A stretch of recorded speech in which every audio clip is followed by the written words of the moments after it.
Gara-gara menghindari jalan berlubang, sebuah truk yang ditumpangi puluhan orang di Lumajang, Jawa Timur terguling. Ya, akibatnya pemirsa 3 penumpang luka berat.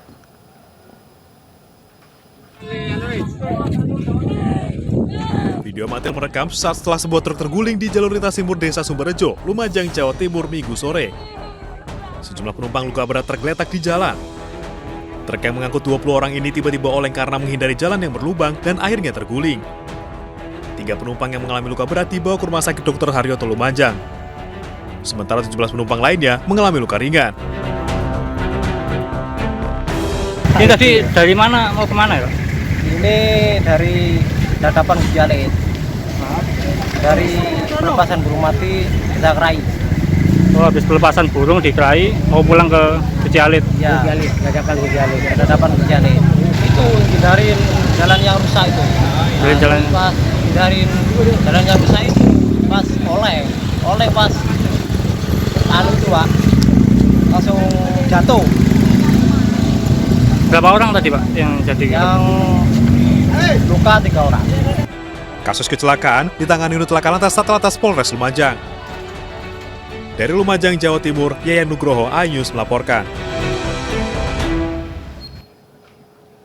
Sebuah bus antar kota menabrak kantor pinjaman di Probolinggo, Jawa Timur. Akibatnya 1 pengendara motor luka-luka.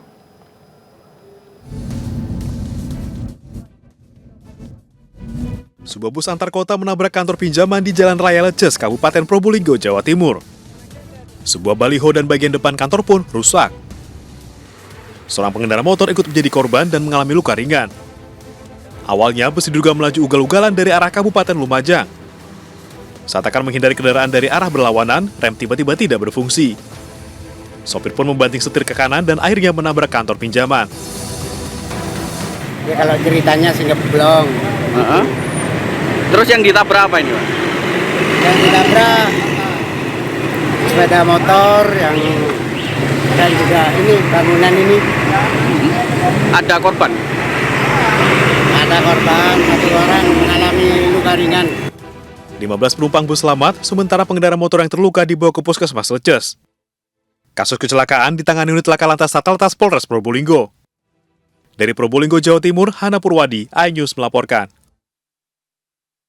Sebuah minibus menabrak pagar pembatas jalan di Jalan Keramat Patal Senayan, Kebayoran Lama, Jakarta Selatan. Pengemudi yang tak sadarkan diri akibat mabuk berat membuat petugas memecahkan kaca minibus untuk mengevakuasi pengemudi.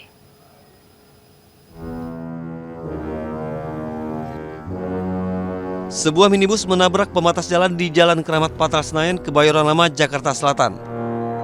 Peristiwa bermula saat pengemudi melaju dari Jalan Tentara Pelajar menuju Kebayoran Lama dengan kecepatan tinggi. Namun pengemudi hilang kendali hingga terjadi insiden kecelakaan. Aparat kepolisian bersama warga berusaha mengetuk pintu mobil untuk membangunkan pengemudi yang tak sadarkan diri. Tak kunjung sadar, akhirnya petugas memecahkan kaca mobil untuk mengevakuasi pengemudi. Kecelakaan tunggal yaitu unit minibus seperti yang ada di depan bapak-bapak sekalian, dan di dalamnya terdapat pengemudi masih dalam keadaan kami anggap tidak sadar, dan proses evakuasinya yaitu dengan kita membuka akses kaca depan sebelah kiri, kemudian kita buka pintunya, setelah itu kita matikan mesinnya, lanjut kita pemeriksaan korban, dan akhirnya kita evakuasi dan kita minta bantuan juga dari tim ambulan 118. Untuk perawatan medis, pengemudi dibawa ke Rumah Sakit Fatmawati, Jakarta Selatan. Sedangkan minibus diamankan di kantor Polres Metro Jakarta Selatan untuk penyidikan. Dari Jakarta, Rizky Falufi, iNews melaporkan.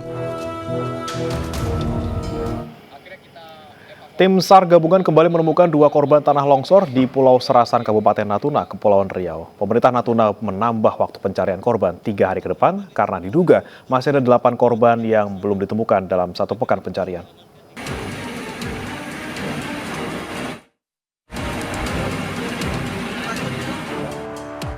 Sepekan pasca tanah longsor yang menerjang Pulau Serasan, Kabupaten Natuna, petugas SAR gabungan kembali menemukan 2 korban di antara material longsoran. Dengan ditemukannya 2 korban baru ini pada hari ke-7, total petugas SAR sudah menemukan 46 korban meninggal dunia. Namun sepanjang operasi SAR digelar, diduga ada 8 warga yang masih tertimbun material longsor. Karenanya Badan Penanggulangan Bencana Daerah atau BPBD Natuna kembali menambah waktu 3 hari pencarian untuk mencari korban tersisa. Nah, artinya yang sudah ketemu berjumlah 46. Namun dari 46 itu ada 1 orang yang belum teridentifikasi.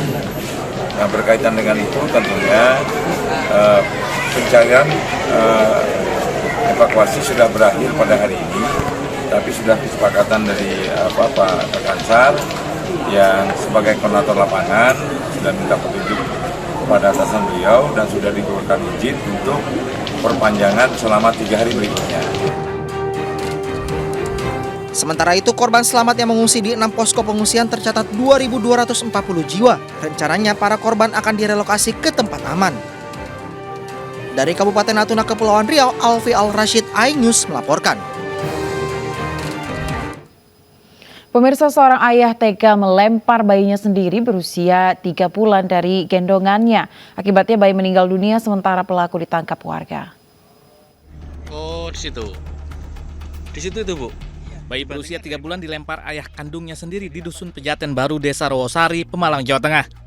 Peristiwa terjadi saat sang ayah menggendong bayi di depan rumahnya tiba-tiba memukul kakek bayi, lalu melempar korban. Usai beraksi, pelaku kabur dan berhasil ditangkap warga. Mengetahui kejadian, kakek bayi langsung mengevakuasi cucunya ke RSUD Keraton Pekalongan, namun sayang nyawanya tidak tertolong. Diketahui pasangan suami istri Khairul Anam dan Rita Yuniansi baru menikah selama setahun dan dikaruniai 1 anak. Dia menetap di sini?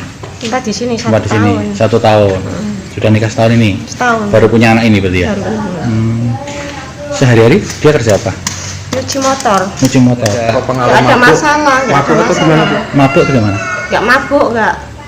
Mungkin dari dulu punya riwayat gangguan jiwa tuh? Oh, pernah punya ini? Pernah sakit jiwa gimana? Enggak, sering kesurupan. Sering kesurupan. Mungkin dulu ya, soalnya kemarin waktu saya panggil orang tuanya itu kok sering kumat atau kui. Kalau pelaku sendiri sudah diamankan? Informasi sudah. Ini Perjalanan ke Polres. Kalau laporannya masuk jam berapa nih?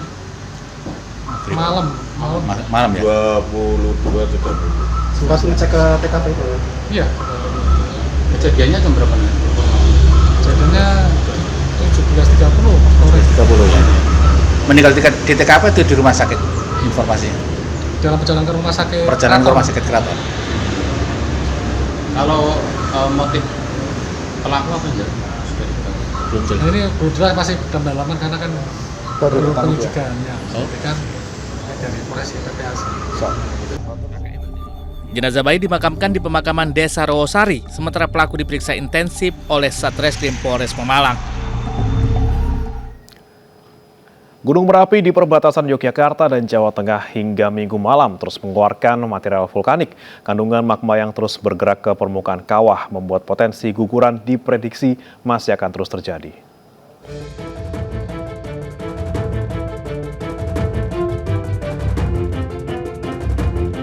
Kamera pengawas BPPTKG Yogyakarta Minggu malam kembali merekam semburan lava pijar dan awan panas guguran Gunung Merapi. Semburan lava terjadi pukul 20.40 waktu Indonesia Barat dengan jarak luncur 2.000 meter mengarah ke barat daya ke Kali Bebeng atau Kerasak. BPPTKG menyebut aktivitas vulkanik yang masih fluktuatif disebabkan masih tingginya kandungan magma dalam yang terus naik ke permukaan kawah. Kira jaraknya 33 km. Ini tidak kemudian berarti bahwa erupsinya sangat besar gitu, karena ini tergantung dengan kekuatan angin juga. Tapi memang intensitas erupsi yang terjadi hari ini itu terhitung cukup besar. Warga diimbau untuk meningkatkan kewaspadaan dengan tidak melakukan aktivitas dalam radius 5 hingga 7 km dari atas puncak. Dari Yogyakarta, Gudanto Farhan, iNews melaporkan. Sementara itu pemirsa, intensitas awan panas guguran Gunung Merapi masih terjadi namun dalam kondisi aman. Kabupaten Magelang, Jawa Tengah menjadi daerah paling terdampak abu vulkanik dan berikut cuplikan dialog kami dengan pengamat Pos Kaliurang Ahmad Sopari. Untuk aktivitas kegempaan sejak terjadi pada tanggal 11 hari Sabtu kemarin mengeluarkan awan panas. Untuk aktivitas sendiri sampai saat ini masih berlangsung, tapi untuk intensitasnya tidak sebesar hari kemarin. Demikian, Mbak. Ya, lalu apa saja dampak yang saat ini dirasakan warga akibat erupsi Gunung Merapi? Baik, untuk dampak itu sendiri khususnya di wilayah barat, masyarakat terkena dampak abu, hujan abu di daerah Magelang dikarenakan pada saat terjadinya awan panas, angin bertiup ke arah barat dengan ketinggian 3.000 meter.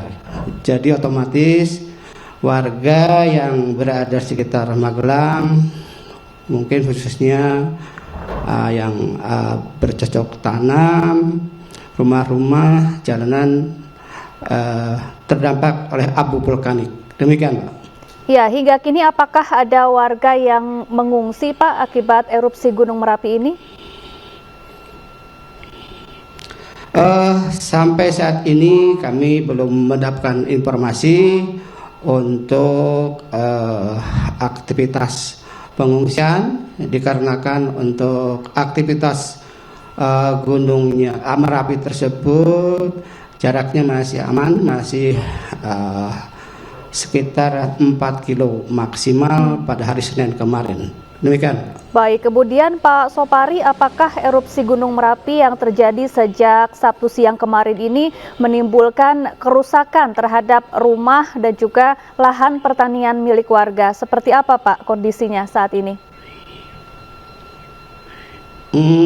Untuk informasi kerusakan, saya kira mungkin rumah-rumah saja yang terkena dampak abu, kemudian yang di daerah sebelah utara dekat dengan puncak, mungkin cuma tanamannya saja, Mbak.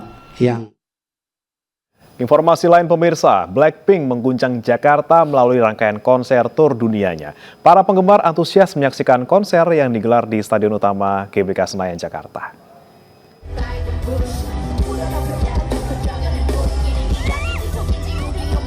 Konser grup wanita asal Korea Selatan Blackpink yang bertajuk Born Pink World Tour memasuki hari kedua dan kembali menyedot ratusan ribu penonton di Stadion Utama Gelora Bung Karno, Jakarta. Blink, sebutan bagi para penggemar Blackpink ini, tidak lupa menyalakan light stick berwarna pink.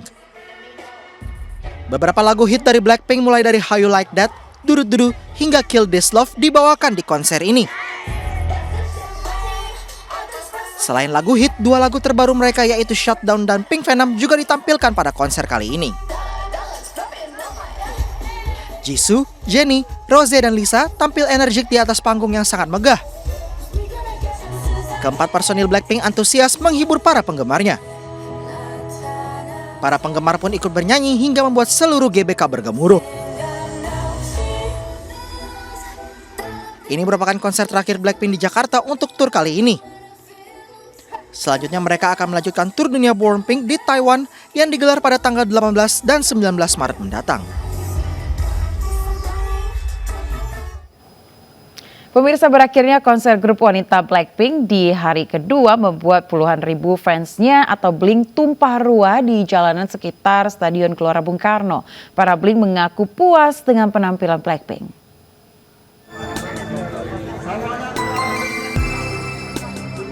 Lautan manusia, mulai dari remaja, orang tua, dan anak-anak tumpah ruah di jalanan sekitar Stadion Gelora Bung Karno, Jakarta, usai mereka menyaksikan grup wanita asal Korea Selatan Blackpink manggung langsung di Jakarta. Meski lelah dan kepanasan di tengah cuaca malam Jakarta, para Blink terlihat masih tetap antusias bisa menyaksikan secara langsung musisi kesayangan mereka di hari terakhir ini. Bubarnya penonton konser di hari kedua ini membuat sejumlah jalan arteri dan protokol di sekitar Stadion GBK jadi tersendat. Meski demikian, para Blink puas dengan penampilan Blackpink dan berharap mereka bisa tampil lagi tahun depan di Indonesia. Tadi pada jam 11 dikirain bakalan padat macet gitu, taunya masih belum sih. Mbak, ini Mbak tadi datang gimana nih Mbak? Luas atau gimana Mbak? Luas banget, rame. Dari Jawa Timur bela-bela nonton Blackpink atau mau kemana Mbak? Iya emang buat nonton Blackpink. Jawa Timurnya mana Mbak? Jawa Timur Pasuruan. Mbak, ini kan kondisi macet seperti ini Mbak. Mbaknya sendiri balik menggunakan apa? Atau balik ke hotel atau ke rumah saudara atau gimana Mbak? Balik ke hotel, naik ojek online. Ini adalah kali kedua Blackpink datang ke Indonesia. Sebelumnya, Blackpink konser di SBSD tahun 2019 dan dipadati ribuan penonton tanah air. Dari Jakarta, Helmi Sajengbati, iNews melaporkan. Hari kedua konser grup wanita asal Korea Selatan Blackpink di Stadion Utama Gelora Bung Karno dipadati ribuan penonton. Para penggemar yang disebut Blink ini rela datang dari berbagai daerah di tanah air. Dan bagaimana keseruannya? Ini liputan dari reporter Dilami Aulia dan juga juru kamera Yulia Lorena. How you like that? Wah, pemirsa, seperti itulah kemeriahan konser hari kedua Blackpink yang ada di Gelora Bung Karno ini, di mana ini sudah dipadati oleh para Blink yang memang antusias sudah menonton konser Blackpink ini. Nah, kita akan mewawancarai salah satu pengunjung ataupun Blink yang ada di sini. Halo Kak. Ya. Siapa? Halo, aku Nafisa dari Semarang. Oke, jauh-jauh dari Semarang apa yang sudah dipersiapkan Kak? Yang pastinya pertama tiket untuk nonton Blackpink, habis itu akomodasi, transportasi, terus tempat tinggal, lalu lightstick dan outfit sih Kak. Oke, gimana nih penampilan Lisa di hari keberapa Kak? Aku nonton di Day One, di hari pertama. Gimana penampilannya dan perasaan Kakak ketemu idola langsung? Wah, seru banget sih, mereka benar-benar cantik banget dan aku bisa ngelihat member dengan jelas. Habis itu apalagi waktu encore itu menurut aku part yang paling seru karena kita benar-benar disuruh berdiri dan loncat-loncat bareng sama member itu sendiri. Oke, thank you Kak. Boleh teman-teman semua kita sekali lagi yel-yel? How you like that?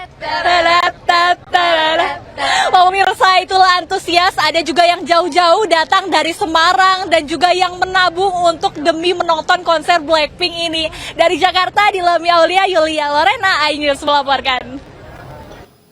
Sementara itu pemirsa, hari kedua konser Blackpink, situasi lalu lintas di kawasan GBK Jakarta lebih kondusif dibandingkan sehari sebelumnya. Hal tersebut terjadi setelah TMC Polda Metro Jaya mengimbau masyarakat menggunakan transportasi umum karena terbatasnya lahan parkir di GBK. Dan berikut laporan Yola Duyanti bersama juru kamera Dandi Benardi beberapa waktu lalu.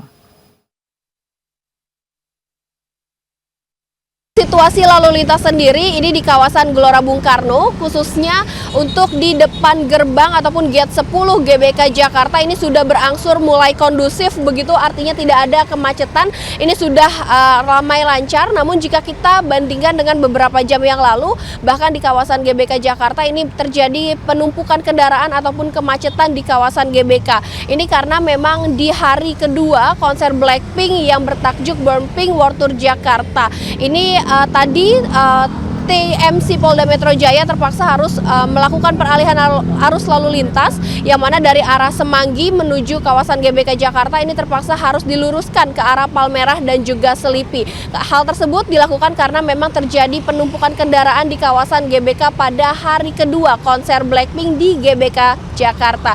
Adapun memang menurut informasi yang kami dapatkan bahwa penonton di konser Blackpink ini ada puluhan ribu penonton yang akan menyaksikan konser Blackpink. Untuk itu memang TMC Polda Metro Jaya menghimbau agar masyarakat khususnya pengguna jalan untuk menghindari kawasan GBK Jakarta karena memang berpotensi akan terjadinya kemacetan. Selain itu TMC Polda Metro Jaya ini menghimbau agar para penonton yang hendak menonton konser Blackpink di GBK Jakarta untuk menggunakan transportasi umum karena memang mengingat terbatasnya kantung parkir yang memang disediakan oleh area GBK Jakarta. Dari Jakarta, Yola Duyanti bersama juru kamera Dandi Benardi dan Irian Syah, iNews melaporkan.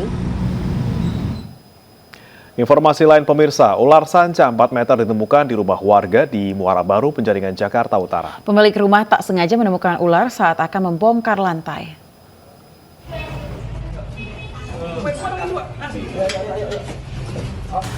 Tugas damkar sektor Muara Baru berusaha menangkap seekor ular sanca sepanjang 4 meter di sebuah rumah di Jalan Muara Baru, Penjaringan, Jakarta Utara.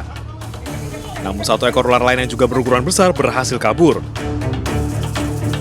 Ular diduga telah lama bersarang di rumah tersebut karena sebelumnya pemilik rumah sering menemukan ular dengan ukuran lebih kecil. Penemuan ini berawal dari kecurigaan pemilik rumah yang melihat ubin lantai yang sedikit miring. Tadinya banyak ular kecil-kecil yang keluar nih di samping tangga ini. Nah, terus ada ubin yang agak miring. Nah, pas dibongkar ubinnya itu ternyata ada ularnya. Sekalian aja nih dibongkar semua ubin. Berapa ubin? Kalau yang gede ada 2, yang satu kabur, yang satu udah ditangkap. Yang kecil-kecil sih ada banyak. Ular kemudian diamankan ke kantor damkar sektor Muara Baru untuk dipindahkan ke lokasi yang jauh dari permukiman warga. Dari Jakarta, Sofyan Firdaus, iNews melaporkan.